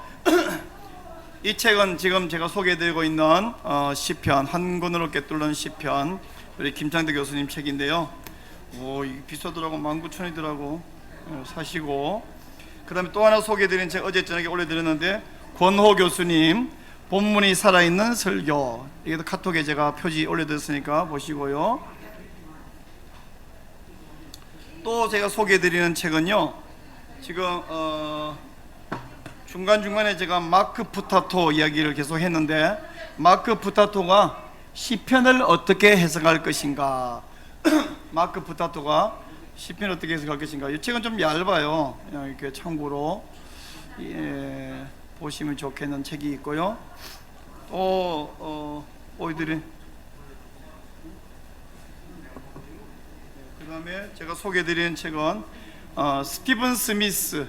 아까 제가 장르를 복잡하게 막 8개, 13개 나누는 게 아니라 6개, 아니 3개로 나누어서 다시 그 3개 안에 하부 구조가 있다, 이렇게 말씀드렸던, 분류할 뿐 아니라 본문이 이끄는 장르별 설교해서 시편만이 아니라 다른 장르에, 각 장르에 맞게 어찌 설교할 것인가, 이제 장르별 설교, 스티븐 스미스가 쓴 본문이 이끄는 장르별 설교,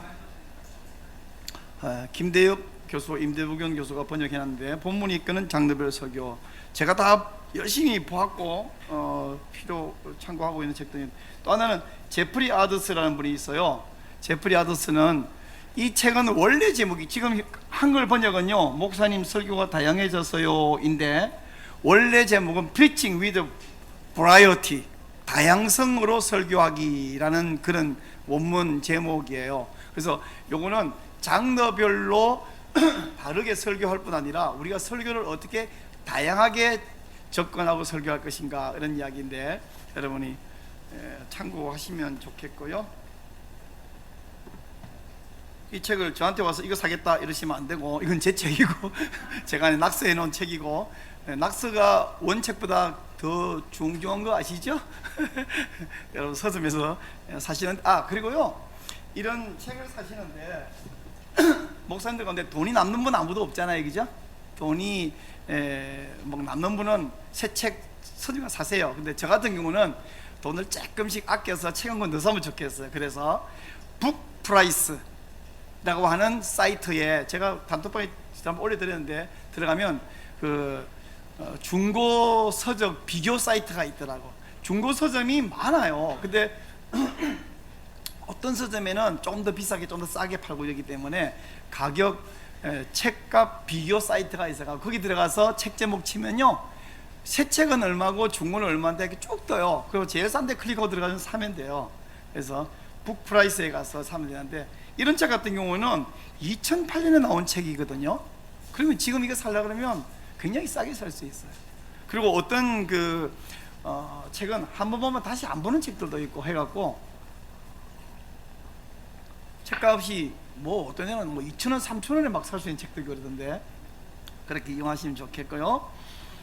자, 우리 계속 이야기를 좀 더 하고, 지금 25분인데요 50분이나 한 50분 그 정도 좀 돼 가서 식사하도록 그렇게 하고, 오후에 또 실습을 하도록 하겠습니다. 한 권으로 꿰뚫는 시편은 거의 필수로 좀 사시면, 김창대 교수님이 제가 이렇게 열심히 소개해 준 줄 알아주시면 좋을 텐데, 저는 그분 강의는 한번 들은 적 있지만 저를 잘 모를 거예요. 근데 그분에게 제가 한번 리포트 한번 제출했더니 그분의 표준이 좀 높으신가 봐. 점수 A 안 주대, 그분은 B밖에 안 주대. 어쨌든 김창대 교수님 훌륭한 분이니까 보시고요. 근데 시편 안에는 이런 분류가 있는데, 이 분류에 대해서도 여러분이 막 이게 직감적으로 오는 게 있는가 하면 좀 김창대 교수님이 분류해 놓은 걸 좀 참고하시면 좋겠는데, 때로는 김창대 교수님은 이렇게 분류했는데 내가 생각할 때는 아닌 것 같아, 이런 경우도 있더라고요. 하여간 이분이 아주 훌륭한 분이니까 김창대 교수님의 이것을 참고하시면 좋겠는데, 하여튼 제목으로 한번 읽어는 봅시다. 시 어떤 시간입니다. 시작. 찬양시, 탄식시, 감사시, 신뢰시, 제왕시, 지혜시 이런 분류들이 시편 안에 150편 안에 있습니다. 아마 가장 많은 분류가 찬양시일 것 같잖아요. 아닌 것 같아. 탄식시가 더 많은 것 같아. 그래서 막 시편이 하나님 찬양할 거다 이렇게 들어가 보니까 그게 아니라 여호와여 어느 때까지니까 내가 지금 죽을 지경입니다 이런 이야기 맨날 하는 거예요. 혹은 심지어 저주시란 말은 여기 없는데 시가 무슨 찬양이 아니라 남을 막 저주해. 이게 가능하냐? 왜 가능해요? 하나님 앞에서는 가능해요. 원수를 저주하는 것도. 그래서 시편 안에 보면 막 저주 내용도 있고 그러는데 어떤 분류에 속하느냐. 특별히 여러분 이 중에서 굉장히 중요한 거 하나는 뭐냐면 제왕시라는 거죠. 시편은요 좀 이따가 제가 또 이야기할 텐데 시편의 중요한 포인트 하나는 신약에 있는 신약과 연결된다는 사실이에요.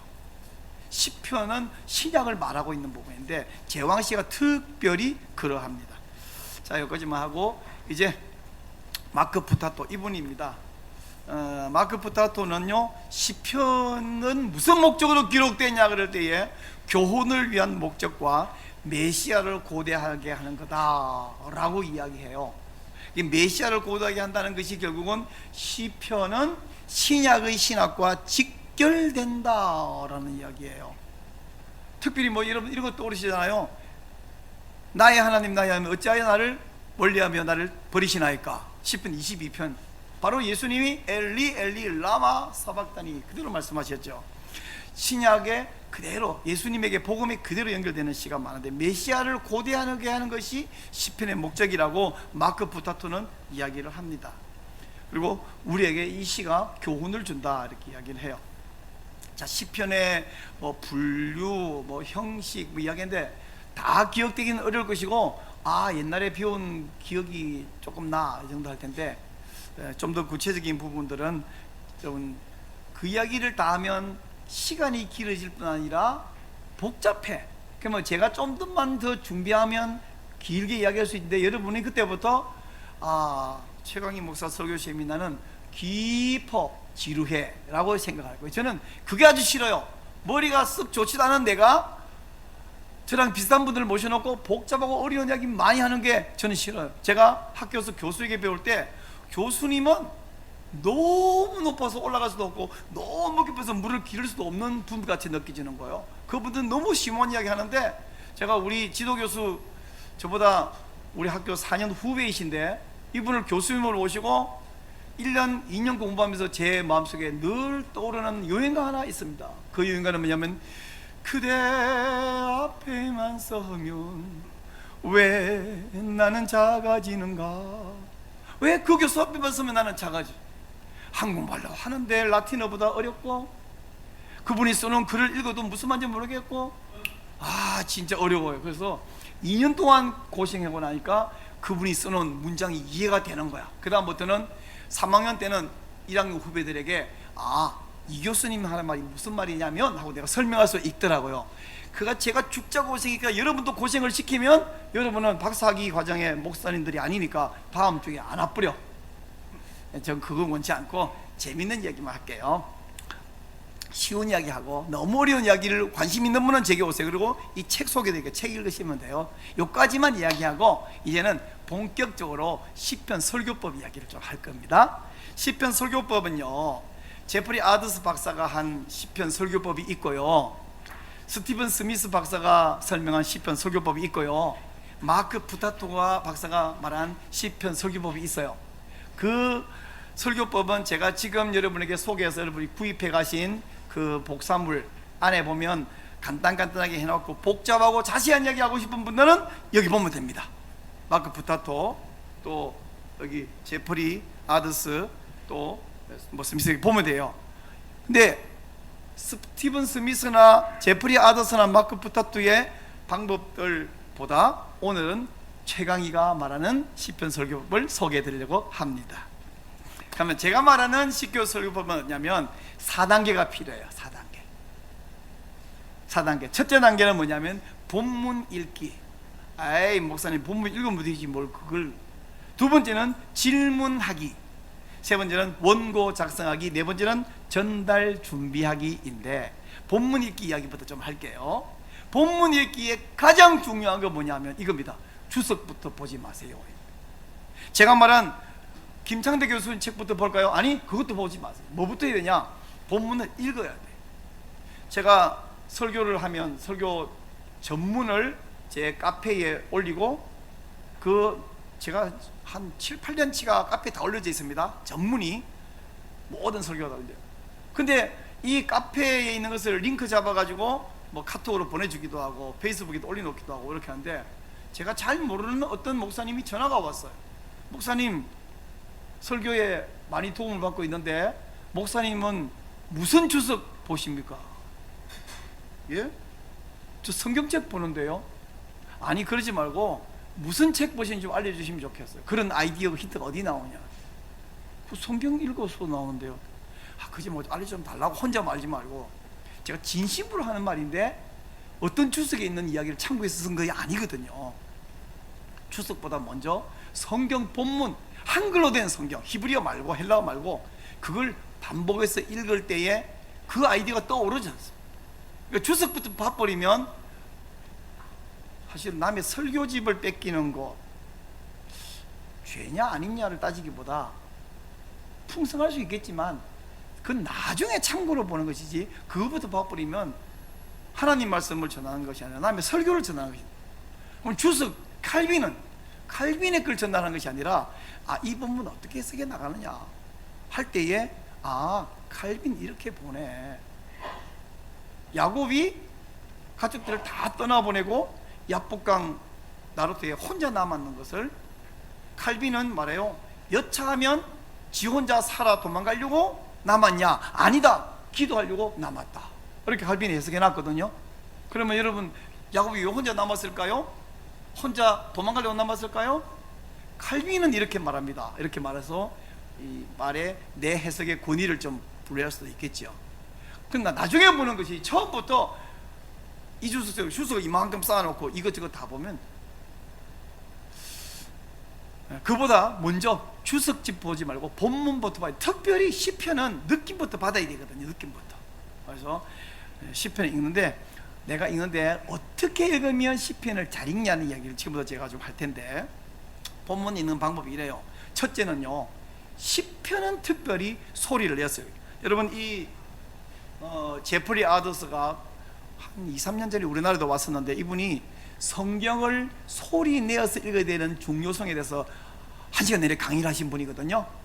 일반적인 성경도 소리 내어 읽어야 되는 이유가, 원래 성경이 눈으로 읽으라고 만들어진 것이 아니라 글로 쓴 다음에 크게 읽어주면 백성들은 들었죠. 원래 성경은 읽어주고 들은 거라는 거지. 그래서 성경은 소리 내서 읽어야 된다는 거예요. 자, 여러분, 시편 1편에서 복 있는 사람은 악인의 길을 따르지 아니하면서 뭐하냐면 여호와의 말씀을 즐거워하여 그 율법을 주야로 묵상하는 자라도 할 때, 그 묵상이 명상에 잠긴다는 뜻이 아니에요. 거기 말하는 묵상은 중얼중얼. 그래서 요즘 번역에는 낮은 소리로 읊조리는 도다 이렇게 번역해놨는데, 그 묵상이 하늘 천 따지 거머려 누르왕, 이게 옛날 사람들이 공부하는 거였거든요. 요즘 공부는 막 죽어라고 이렇게 하는 거지만, 근데 우리가 성경을 소리내서 읽어야 된다. 특별히 성경 중에서도 시편은 반드시 소리내서 읽어야 된다. 소리내서 읽는데 어떻게 소리내냐면, 처음으로 눈으로 읽은 다음에 소리내서 읽어보고, 제일 좋은 방법 하나는 내가 녹음해가지고 녹음을 들어보는 거예요. 요즘 뭐 녹음 다 되잖아요, 스마트폰에서. 그런가 하면 인터넷 가서 시편 1편 낭송 이렇게 치면 뭐 드라마 바이블 또는 어떤 성우가 녹음해 놓은 것들이 있어요. 그것도 한번 들어보시죠. 거기는 음악까지 쫙 깔아서 들려주니까 내가 녹음한 거는 또 다른 강의. 그래서 내가 소리내서 읽어보고 또 읽어보고, 그 다음에 또 좋은 거는 번역본을 바꿔 읽어봐. 제가 여러분에게 베들레헴 성경 4.2.3인가 뭐 벌써 이렇게 드렸잖아요, 그죠? 모르십니까? 쌩까실랍니까? 베들레헴 성경 드렸죠? 아직도 모르시는 분? 와, 나 베들레헴 성경 처음 듣는다. 손 들어보세요. 없네. 자, 베들레헴 성경 안에 보면 번역이 뭐 한글 번역 쫙, 일본어 뭐 스리랑카 번역까지 다 있어요, 그 안에, 그죠? 여러 가지 번역을 바꿔서 계속해서 소리내서 읽어보시고 반복해서 읽어보시고, 또 한 가지 중요한 거 하나 뭐냐면 앞뒤 문맥을 비교하면서 읽어야 되는데, 보통 성경은 앞장 뒷장이 있는데 시편은 앞장 뒷장이 다른 독립된 시편. 근데 아까 말한 대로, 김창대 교수가 말한 대로 시편은 150편이 의미 없이 나열된 것이 아니라 편집자가 의도를 가지고 이 나열을 했고, 그 배열에도 하나님이 영감하셨다고 학자들이 믿고, 특별히 김창대 교수도 그렇게 믿는데, 그 학자들의 주장이 이유 있는 주장일 거 아닙니까? 그렇다면 시편 한 편 읽으면, 특별히 김창대 교수 이 책 어디 저기 있네요. 저기 보면요, 시편 우리가 안에 보면 시편 안에는 5권으로 나눠진 거 아시죠? 처음 들으세요? 시 150편이 5권으로 나눠져 있잖아요. 그리고 그 권 안에 가서 또 150편 안에 5권, 5권 안에서 제1권 안에 들어가면 또 달라가 나눴어요. 몇 편부터 몇 편까지는 무슨 내용이 있다, 몇 편, 이렇게 다 분류해놨어요. 그러면 적어도 이 내가 읽는 이 몇 편의 시는 지금 제 몇 권에 해당되는 시이고, 그 몇 권 안에서 몇 번째 분류 안에 있고, 이 몇 장에서 몇 장까지는 이게 지금 어떤 내용이 있는 중에 흐름의 한 부분이야. 이걸 좀 알고 읽어야 된다는 거예요. 그걸 나 혼자 못하니까 우리 김창대 교수님 도움 받으시라는 거예요. 저는 도움 받고 있으니까요. 그리고 최소한 앞에 2개 정도의 시와 뒤에 한 2개 정도의 시는 읽어봐야죠. 저랑 만나고 나니까 갑자기 설교 준비가 너무 어려워진다는 느낌이 있으시긴 하겠는데, 앞에 시까지 읽어야 되니까 앞에 2개, 뒤에 2개 읽고 가운데 이걸 다시 읽어. 그래서 문맥을 맞춰봐요. 여러분, 문맥이란 게 얼마나 중요하냐, 제가 지금 그림 하나를 보여드릴게요. 이게 뭐예요? 이게 뭔지를 이미 감 잡은 분, 아직 전혀 감은 못 잡은 분이 있는데,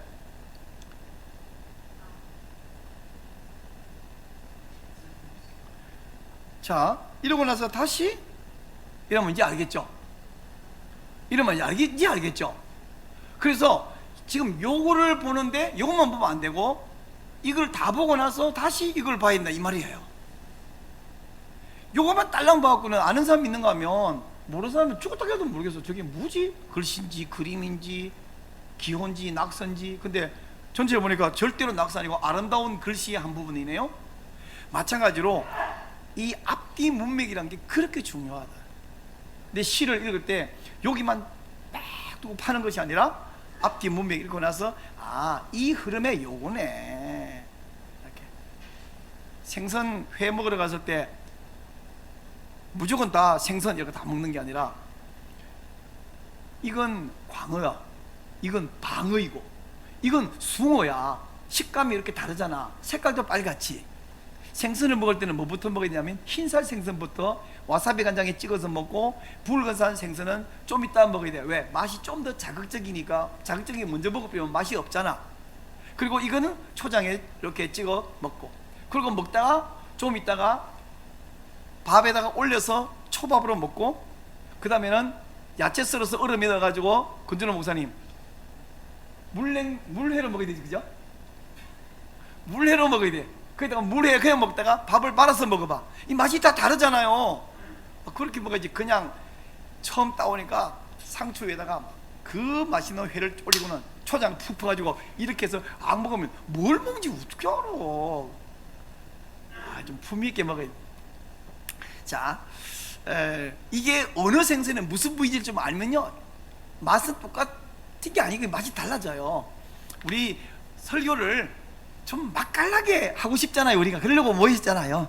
그래서 시편을 그렇게 분석하면 좋겠어요. 그래서 지금 제가 무슨 이야기를 했냐면, 결국은 본문 읽기 이야기했습니다. 본문 읽기.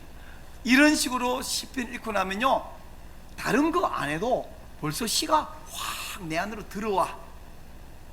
그러면 이제 할 말이 생겨. 이게 내용을 전하거나 지식을 전하는 게 아니라 내 느낌을 전하는 것이 설교의 첫 번째니까, 이거 없이는 뭐. 그래서 읽어야 됩니다. 주석부터 보지 말고 읽어야 됩니다. 그 다음 두 번째는 뭐 되냐, 이제 이게 해석인데, 시편 해석은 질문을 해야 돼요. 미안 왜 이래 예, 됐어요. 질문을 해야 돼요. 여기서부터 이제 좀 더 학적으로 들어가고 깊이 있는 해석하는데, 첫째 질문은 뭐냐면, 우리 성경 전체의 장르 가운데 이야기 있고 시 있고 서신이 있다. 그건 뭐 이미 아까 했던 이야기고, 시 안에서의 카테고리가 있죠. 이 시는 어떤 카테고리냐?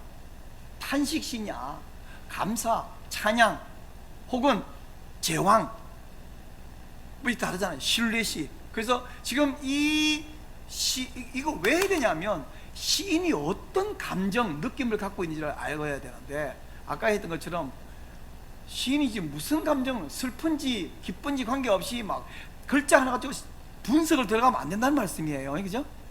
예. 복 있는 사람이요, 복이 무엇입니까? 복이란 첫째, 이렇게 나가면 진짜 답답해요. 그러면 안 돼요. 그래서 카테고리를 분석해요. 근데 카테고리를 내가 계속 읽으면서 여러분이 빨리 안 될 때는 한쪽에 메모지에다가 이렇게 찬양시, 감사시, 제왕시, 신뢰시 이렇게 좀 써놓고 한쪽에 붙여놓고 나서 시편 볼 때는 저 분류 속에 어디에 해당되나? 한 번 더 읽어보고 또 읽어보면서, 전체적으로 감사시네. 이 시는 시편 시인이 굉장히 지금 곤고하고 지금 막 슬프고 어렵고 탄식하고 있네. 어쩜 내 마음 같네. 성도 여러분도 이렇게 슬프시죠? 이렇게 탄식시네, 이렇게 느껴보. 근데도 나는 이렇게 느끼는데 김창대 교수는 뭐라 그럴까 하고 저쪽은 찾아보니까, 교수님도 나랑 똑같이 느꼈구나. 그 다음에 뭐냐면, 이 시의 이미지가 뭐냐. 아까 시편 1편을 제가 대표적으로 보여드릴 때 뭐가 보이냐고 했더니 나무가 보입니다.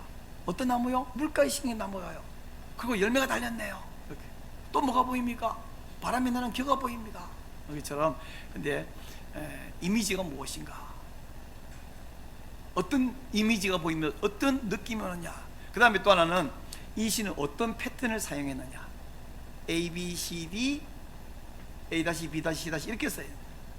근데 이게 이제 한글로 되어 있고, 그리고 이게 끊어쓰기도 안 돼요. 그래갖고 잘 모를 때가 있어요. 그래서 여러 번 노력을 해보는데, 대충 어렴풋한데 좀 더 확실해야 되겠다 할 때는 김창대 교수님은 어떻게 분석했나. 그래서 김창대 교수에게 이 패턴을 많이 참고를 해요. 어떤 카테고리냐 하는 것도 참고하고. 그래서 이제 막 안에 들어가서 그 주석 부분은 오히려 김창대 교수님 주석가는 아니니까요. 다른 주석책도 많이 있는데, 이 패턴하고 카테고리 부분에서는 김창대 교수에게 많이 도움을 받습니다. 그래서 패턴은 뭐냐, 그리고 이 앞뒤 문맥도 각 권, 5권 안에서 어디서 어디까지가 어떤 문단으로 나누었는가를 또 많이 도움받습니다. 그리고 이제 제가 줄을 쳐놓은 네 번째 질문을, 무슨 질문이냐면, 이 시가 신약 성경과 어떻게 연결되느냐. 신약에 제공하는 신학이 무엇인가, 메시아 신학하고 무슨 관계가 있나를, 이걸 왜 찾아야 되냐면, 이걸 찾아내면 저절로 이 시의 중심 사상, 이 시의 의미가 여기서 드러나요. 그래서 이 시는 메시아에 대해서 뭘 말하나, 이것을 찾아내는 것이 질문하기에 다섯 번째 중심선 찾는까지 갑니다. 이것이 완성되면 이제는 사실은 해석이 다 된 거예요. 10편 해석이 다 된 거예요. 이 해석을 가지고 원고를 작성해 가야 되는데, 원고를 작성하는 방법은요, 지금 제가 하는 이야기는 일단 개략적으로 말한 다음에 점 식사하고 나서 이제 실습에 들어갈 거예요. 제가 했던 3편의 설교, 그 설교의 그냥 원고만이 아니라 이 원고를 작성해 나가는 과정, 첫 번째 본문 읽기부터 질문하기 하나하나를 세부적으로 다 해놓은 것을 안에 뒤에 3편씩으로 놨거든요. 그래서 완전한 건 아니지만, 저는 이런 방식에 들어서 샘플로 3개를 보여드리는 것이 여기 있습니다. 이따가 한 개씩 제가 이 과정 해나갔다는 것을 보여드리면서 같이 이야기를 좀 할 겁니다. 원고를 작성하는데 첫째 뭐냐면, 연관성을 놓으라. 두 번째는 적용점을 찾으라. 이 두 가지는 시편 설교만이 아니라 뭐 내러티브나 서신이나 모든 다른 일반 모든 설교에도 공통점으로 이것이 필요합니다. 연관성을 찾고 적용점 찾는 것입니다. 연관성을 놓는 것, 이것은 아까 서두에서 이야기했을 때에 본문의 중심 사상, 신학의 중심 사상, 설교의 중심 사상이라고 말했잖아요. 신학의 중심 사상에서 설교의 중심 사상으로 갈 때 여기 뭐가 필요하면 연관성이 필요하죠. 그래서 연관성을 놓으라는 말은 어쩌면 본문의 중심 사상에서 신학의 중심 사상까지 왔다가 설교의 중심 사상으로 가기 위해서 이 연관성이 필요합니다. 그러면 연관성을 어떻게 할 것인가에 대해서는 권호 교수님이 잘 해놨는데요. 이야기를 제가 간단하게만 말할게요. 연관성 놓는 이야기는 이 권호 교수님 이 안에 연관 도구 3가지 SSQ라고 해놨는데 어떤 이야기냐면 첫째는 연관 문장을 사용해라. 연관 문장은 예를 들면 한나가 매우 슬펐다는 그 사무엘 1장이죠. 이야기를 딱 하고 나서 본문에 등장하는 한나처럼 여러분 우리도 울 때가 있습니다.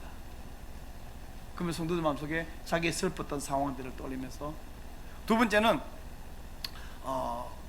여러분 예전에 제가 부목사 있을 때 그 교회에 한 집사님이 계셨는데 이분은 교회만 오면 우는 거예요. 기도만 하면 울어요. 왜냐하면 바로 자녀 문제 때문입니다. 제가 아는 목사님도 새벽기도 끝마치고 너무 힘들어서 집에 가서 좀 쉬려고 하는데 나 같은 것이 집에 가서 쉴 자격이 있나? 그래서 30분 더 기도하고 그런 분이 계시네요. 왜냐하면 그 목사님 자녀가 목사의 자녀답지 않게 늘 애를 먹이고 성도 앞에 너무 창피했거든요. 이렇게 이제 연관 예화를 이야기할 수 있어요. 근데 이게 거짓말하면 안 되죠. 사실을 끄집어내갖고 이야기. 아니면 이런 예화가 안 떠오르면 우리도 한나처럼 울 때가 있습니다 라고 말한가 하면 질문할 수 있다는 거죠. 여러분은 어떤 문제로 울고 계십니까? 이렇게 질문할 수 있다는 거죠. 그래서 연관시켜 나가는 그 스킬, 도구를 권호 교수님이 이야기하는 3가지 방법이 있습니다. 자, 연관을 찾고요. 그 다음에 뭐냐면 적용점을 찾아야 되는데 적용점도 이 권호 교수님 여기서 이야기하기를 적용은 일반적인 적용, 제너럴 어플리케이션이 있고 구체적인 적용, 스페시픽 어플리케이션이 있다라는 이야기를 해요. 그래서 일반 적용, 구체적 적용을 어떻게 더 좋으냐? 적절히 섞어서 써야 됩니다.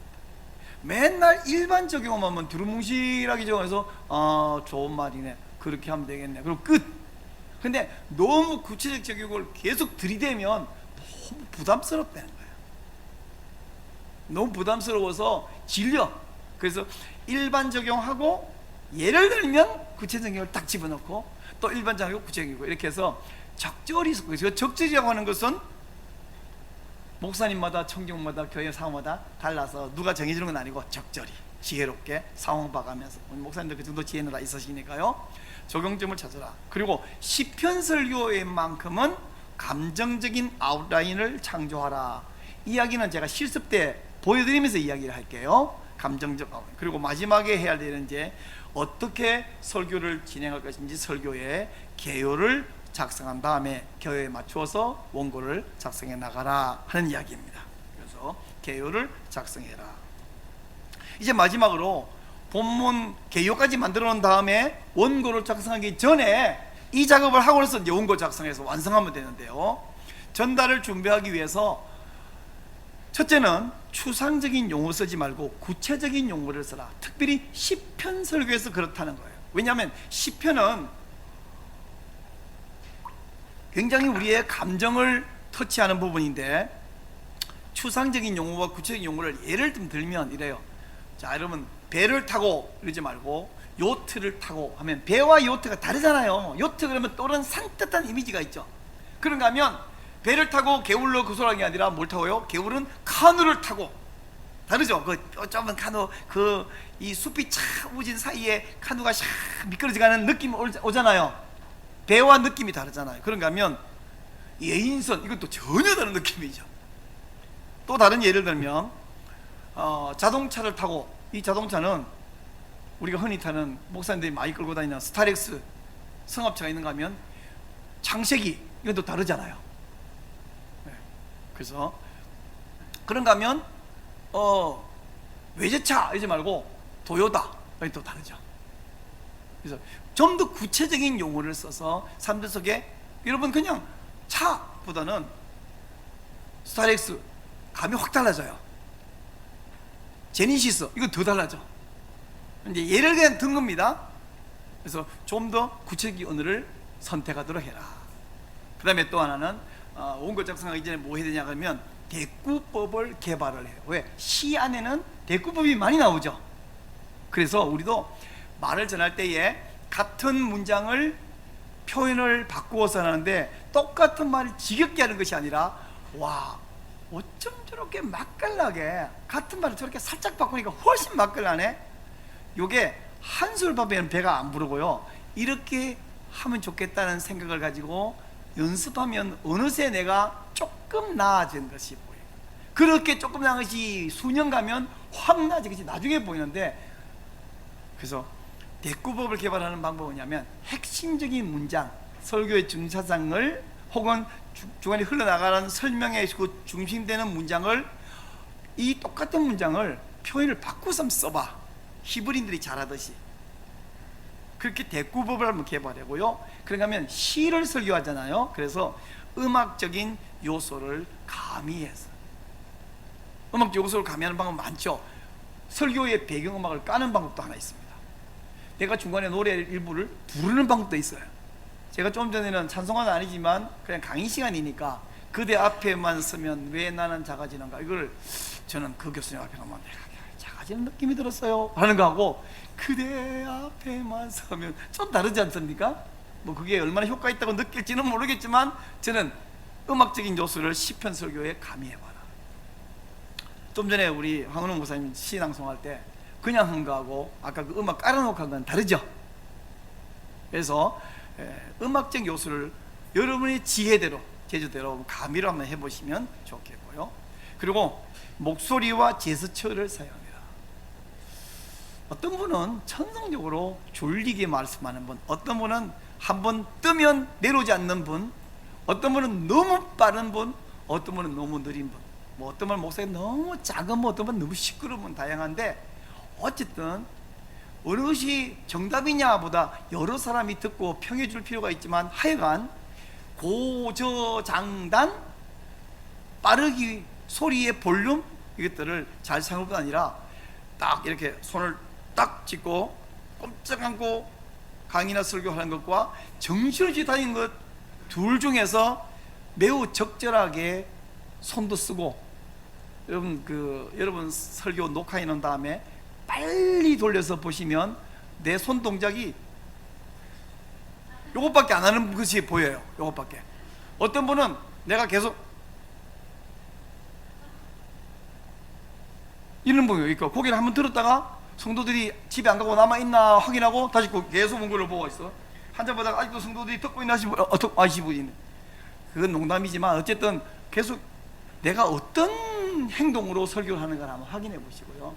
그래서 제추도 잘 사용하시고, 마지막으로 할 말은 모든 설교에는 많이 기도해야 되죠. 특별히 시편 설교는 지식을 전하는 게 아니라 내 마음을 전하는 거잖아요. 물론 다른 설교 당연히 마음 전하는 건데 시편 설교는 기도하세요가 아니라 많이 기도해라. 정말 중요하다. 많이 기도해라. 여기까지 일단 말씀을 드리고요. 지금 11시 55분 됐는데 질문이 있으시면 지금 질문을 한두 가지 받고요. 없으면 점심 식사 이후에 다시 이 복사물 여러분이 구입하시는데 가지고 세 편을 실습을 같이 해 나가면서 또 이야기를 하고 그때 질문해야 되겠는데, 혹시 질문하실 거 있으신가요? 질문이 없는 이유는 설명이 완벽했던지 아니면 여러분이 아무것도 모르겠던지 둘 중에 하나인데 네, 말씀하세요. 이재용 목사님. 원호 교수님의 연관 보고라는 것을 짧게 1분 정도로 설명해 주시죠. 말했는데? 이거예요. 네, 그 이야기가 여기 안에는 없고 요 안에 보면 밑에 각 주에 있어요. 각 주에 있고 요 책을 여러분이, 이건 제 스승이니까 이분 총신대학과 총신대학원 나오신 분이 우리 후배님인데 훌륭한 분이에요. 그래서 한 장 뜨는 분이에요. 이 책 14,000원. 이 책 사세요. 진짜 이 책 꼭 사세요. 이 책. 이 책 제가 카톡에 올려드리는데. 네, 또 질문이 있으신가요? 네, 밥 다 됐답니다.